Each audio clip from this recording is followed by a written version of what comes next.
Tere tulemast vaatama Bondora iganädalast videot. Selles videos vaatame, kuidas teha oma kasutajakontolt väljamakseid. Kaitsmaks teie raha ja täitmaks ettenähtud reegleid oleme lisanud täiendavad turvalisuse nõuded. Väljamaksete sooritamiseks peaksite olema oma konto täielikult tuvastanud, seda läbi pangamakse ning edastatud isikut tõendava dokumendi.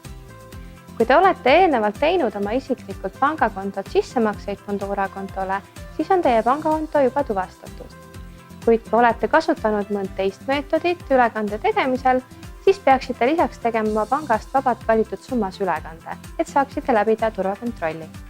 Seejärel lisage oma kontole koopia või foto oma isikut tõendavast dokumendist, saate seda teha paremalt ülevalt nurgast oma nimele vajutades ja valides konto.